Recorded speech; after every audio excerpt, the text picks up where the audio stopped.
الحمد لله نحمده ونستعينه ونستغفره ونعوذ بالله من شرور أنفسنا ومن سيئات أعمالنا ونعوذ بالله من شرور أنفسنا ومن سيئات أعمالنا ونعوذ بالله من شرور أنفسنا ومن سيئات أعمالنا من يهده الله فلا مضل له ومن يضلله فلا هادي له ونشهد أن لا إله إلا الله وحده لا شريك له ونشهد أن سيدنا ومولانا محمدا عبده ورسوله وصلى الله تعالى عليه وعلى آله وأصحابه وأزواجه وذرياته ومن تبعهم بإحسان إلى يوم الدين اما بعد بعض کبائر بڑے بڑے گناہ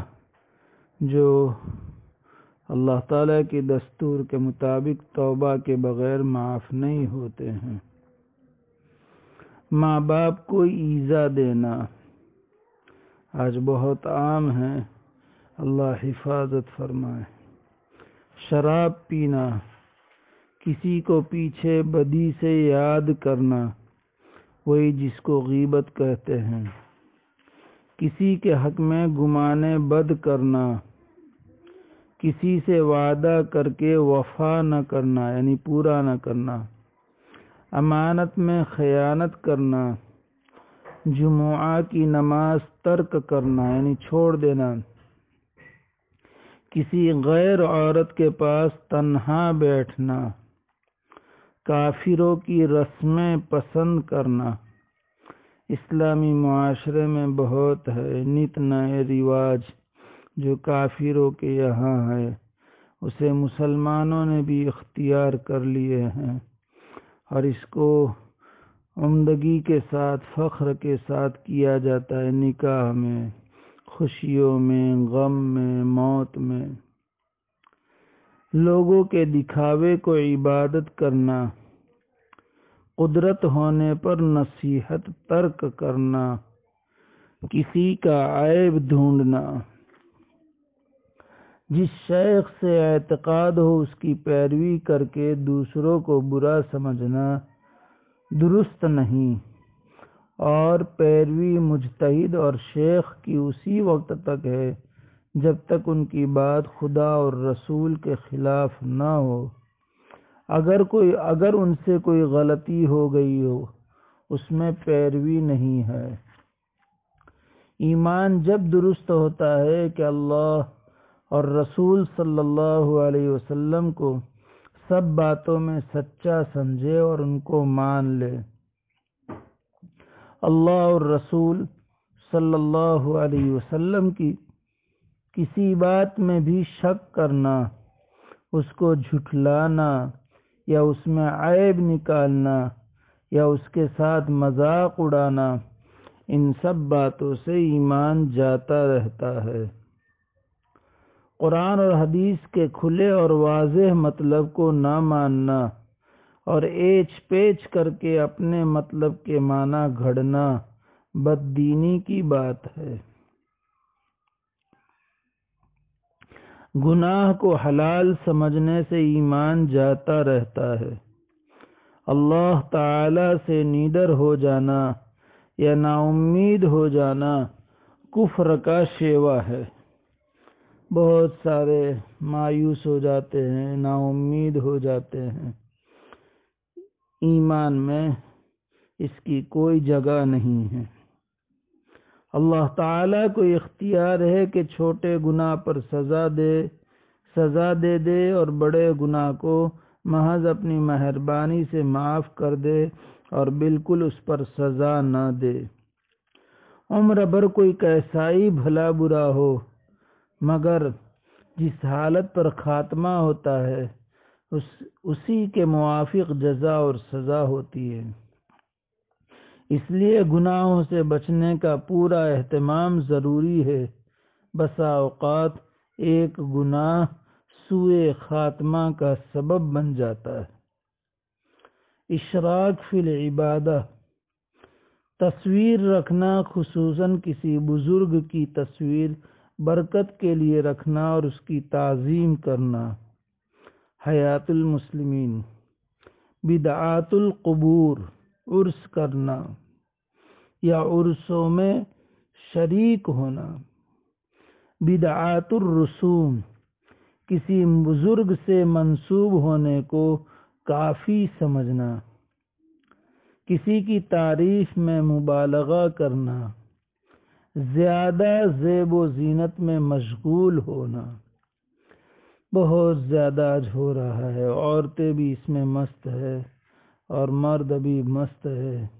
شادیوں کے مواقع میں، گھومنے کے مواقع میں، خوشیوں کے مواقع میں حد سے زیادہ زیب و زینت میں لوگ مشغول ہو جاتے ہیں۔ سادی وضع کو معیوب جاننا، جو سادے لباس پہنے، سادگی اختیار کرے، دیندار طبقے کے، اس کو لوگ حقیر سمجھتے ہیں، عیب سمجھتے ہیں۔ مکان میں تصویریں لگانا جاندار کی۔ حیات المسلمین، علامات قہر الہی، اللہ تعالیٰ کے قہر اور غصے کی نشانیاں۔ حضرت ابو ہریرہ رضی اللہ تعالی عنہ سے روایت ہے کہ رسول اللہ صلی اللہ علیہ وسلم نے فرمایا کہ جب مال غنیمت اور بیت المال کے مال کو اپنی دولت قرار دیا جائے، یعنی بیت المال اور قومی خزانہ جو ملک، رعیت اور مستحق لوگوں کے لیے ہوتا ہے، اس کو امراء اور صاحبان منصب اپنی جاگیر سمجھ کر اپنی ذات اور اپنے عیش و عشرت کے لیے استعمال کرنے لگے، اور جب امانت کو مال غنیمت سمجھ کر ہضم کیا جانے لگے، اور جب زکوٰۃ کو تاوان شمار کیا جائے، اور جب علم کی تحصیل دین کے لیے نہیں بلکہ محض دنیا طلبی کے لیے ہونے لگے، اور جب مرد عورت کی اطاعت شروع کر دے، یعنی بجائے اس کے کہ خود قوام یعنی سردار رہے، اپنے آپ کو عورت کی قوامیت یعنی ماتحتی میں دے دے، اور جب بیٹا ماں کی نافرمانی اور اس سے سرکشی کرنے لگے، اور جب آدمی اپنے دوست سے زیادہ قریب ہو جائے مگر اپنے باپ سے اتنا ہی دور ہو، اور جب مسجدوں میں آوازیں زور سے بلند ہونے لگے، اور جب قوم کی سرداری اور سربراہی قوم کا فاسق انسان کرنے لگے۔ آج اکثر قوموں کے صدر، قوموں کے پریزیڈنٹ، پرمکھ وہ لوگ ہوتے ہیں جو شریعت کی کھلم کھلا خلاف ورزی کرتے ہیں۔ اللہ کے احکام زندگیوں میں نہیں ہوتے، نبی اکرم صلی اللہ علیہ وسلم کی سنتیں ان کی زندگیوں میں نہیں ہوتی۔ اللہ امت کو صحیح سمجھ عطا فرمائے اور حفاظت فرمائے۔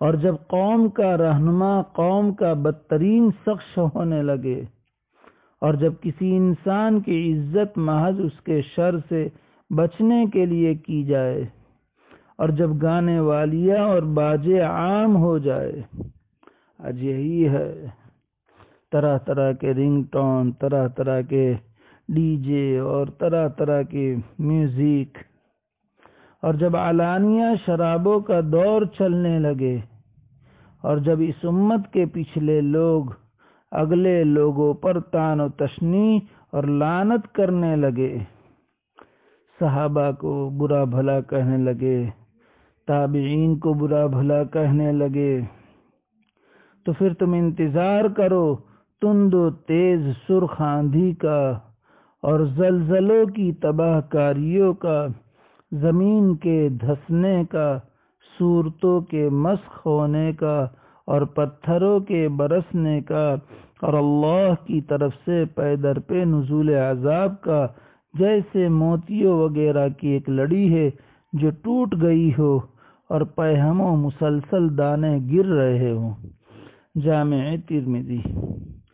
اللہ تعالی ان گناہوں سے ہماری اور پوری امت کی اپنے فضل سے حفاظت فرمائے، ان گناہوں سے بچنے کی توفیق عطا فرمائے، آسان فرمائے، مدد فرمائے۔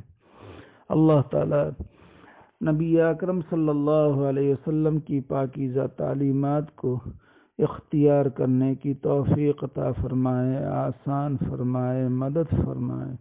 اللہ تعالی اس کہنے سننے کو قبول فرمائے۔ اللہ تعالی کہنے والے کے لیے، سننے والوں کے لیے، اقوام عالم کے لیے اسے ہدایت کا، نجات کا، امن کا ذریعہ بنائے، فتنوں سے حفاظت فرمائے۔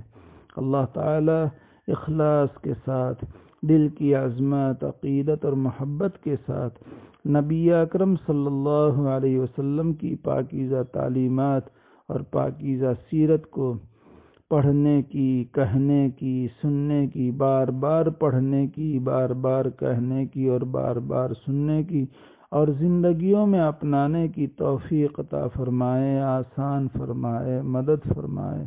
آمین یا رب العالمین، بحرمت سید المرسلین صلی اللہ علیہ وسلم۔ وآخر دعوانا ان الحمد للہ رب العالمین۔ جزا اللہ عنا محمدا صلی اللہ علیہ وسلم ما هو آلہ۔ سبحان ربک رب العزت عما یصفون وسلام علی المرسلین والحمد للہ رب العالمین برحمتک یا ارحم الراحمین۔